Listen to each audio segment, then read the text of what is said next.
In this episode, we start by getting you comfortable with what the GISC Information Security Fundamentals, GISF, exam feels like from the inside, so the format stops being mysterious and starts being manageable.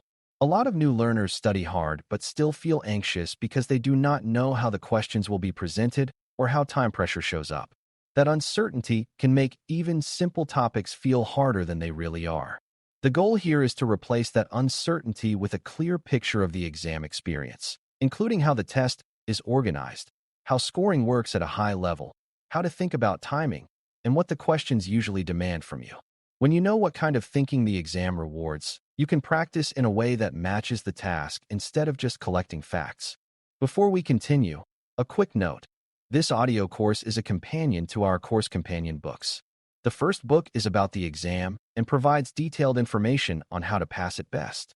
The second book is a Kindle-only ebook that contains 1,000 flashcards that can be used on your mobile device or Kindle. Check them both out at cyber.author.me in the Bare Metal Study Guide series. A helpful place to begin is the idea that an exam is not just a pile of trivia, it is a measurement tool. The exam is trying to determine whether you can recognize core security concepts, connect them to realistic situations, and make sound choices when the wording is slightly tricky. That means the structure matters because structure shapes your mental rhythm while testing.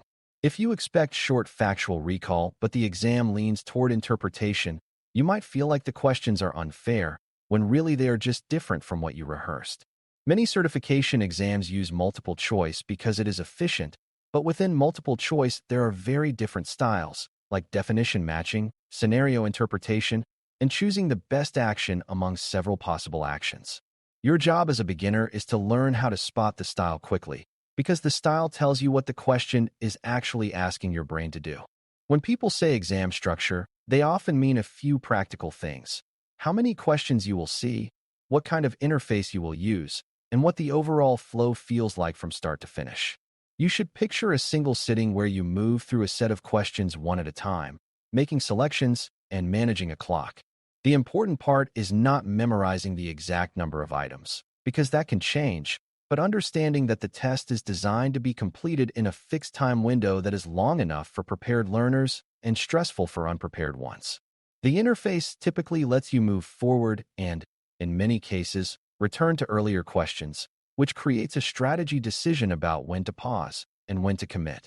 Even without getting into specific platform rules, you should assume that smooth navigation and calm pacing are part of the skill being tested, not just the security content.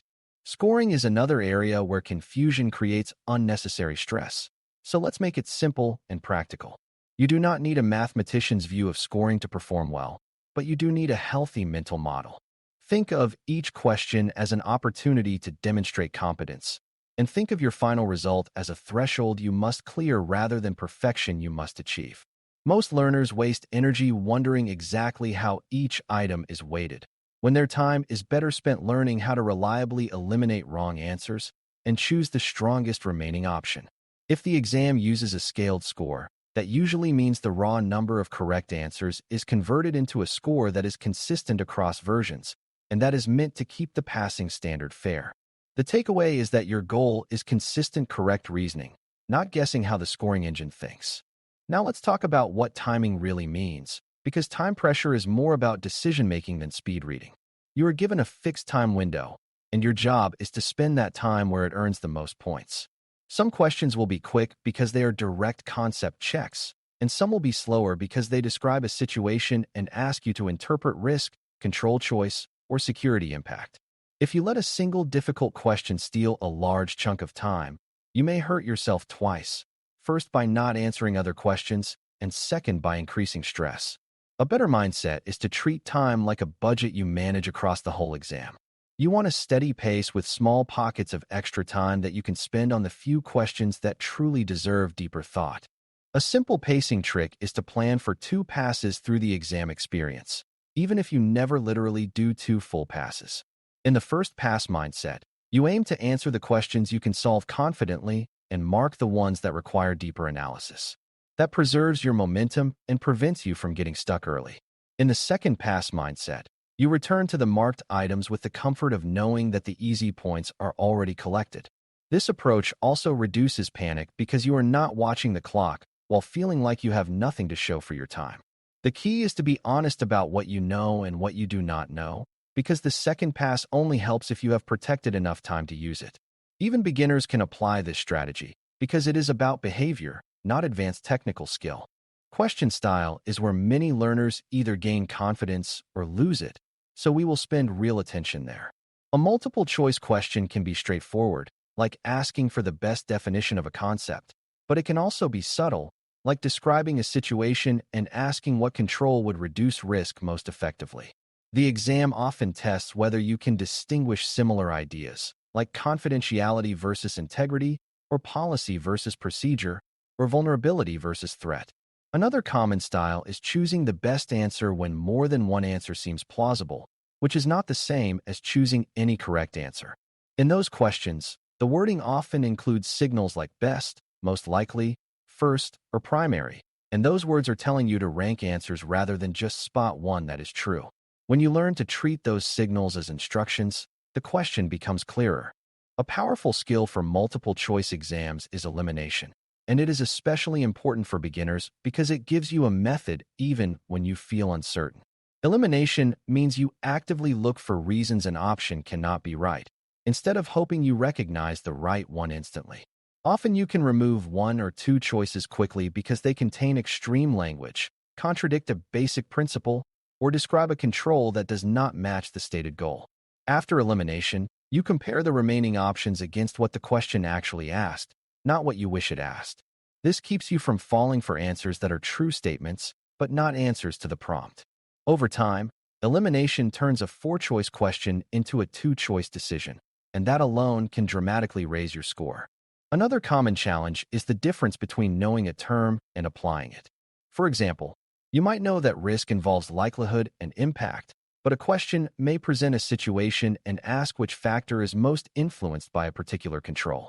That is not asking you to repeat the definition, it is asking you to use the definition as a tool. Similarly, you may know that encryption protects data confidentiality, but a question might ask about integrity or authentication and include encryption as a tempting distraction.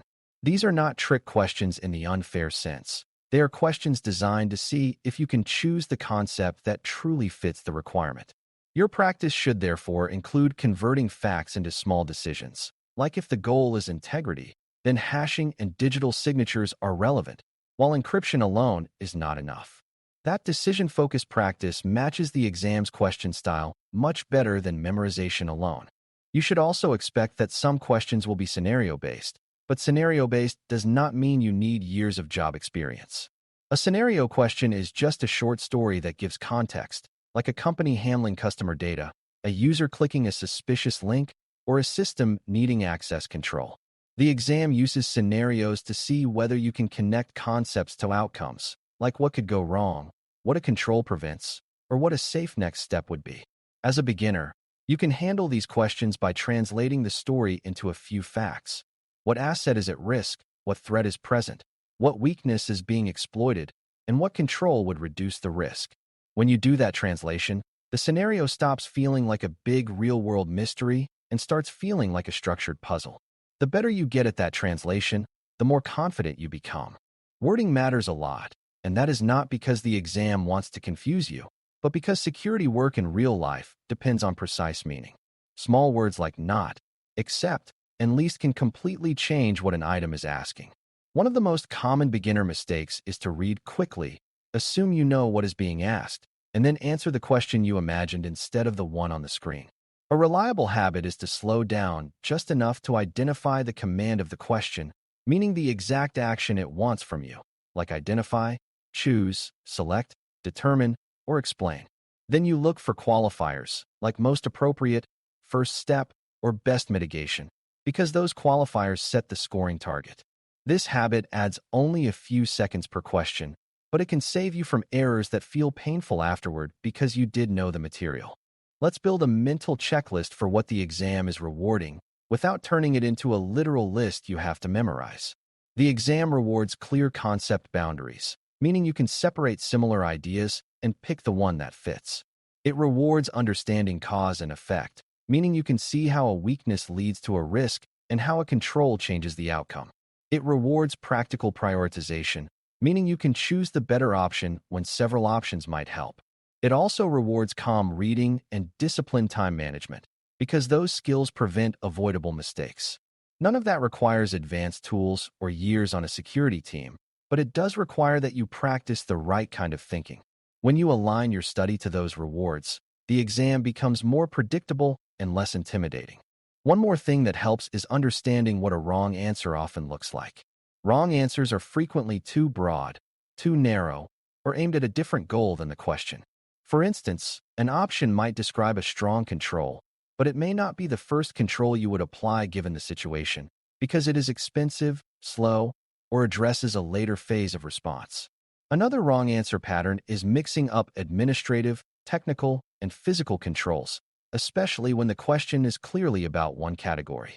Some wrong answers sound sophisticated but do not match the scenario's constraints, like choosing an advanced detection method when the problem is basic access control. When you train yourself to notice these patterns, you start to see that many questions are not four equally good options, but one best fit among options that each have a flaw. Seeing the flaws is how you win. As you get closer to test day, you want your practice to mimic the exam's timing and decision style, not just the content. That means you occasionally practice answering a set of questions under a clock so you can feel what pace is comfortable. It also means you review questions by asking why each wrong option is wrong, because that builds your concept boundaries and makes you harder to trick. When you miss a question, do not just memorize the right choice. Figure out what cue you missed, such as a keyword, a qualifier, or a goal mismatch. Over time, that kind of review turns into pattern recognition, where you can quickly spot what a question is actually testing. That is a major advantage for beginners because it reduces the feeling of being surprised. A calm approach to the exam is not about being relaxed. It is about being in control of your attention. You control your attention by reading carefully, controlling your pace, and trusting a method like elimination when you are unsure. You also control it by accepting that a few questions will feel hard, and that is normal even for well-prepared learners. The exam is designed to include items that separate levels of understanding, so encountering difficulty is not a sign you are failing. It is a sign the exam is doing its job.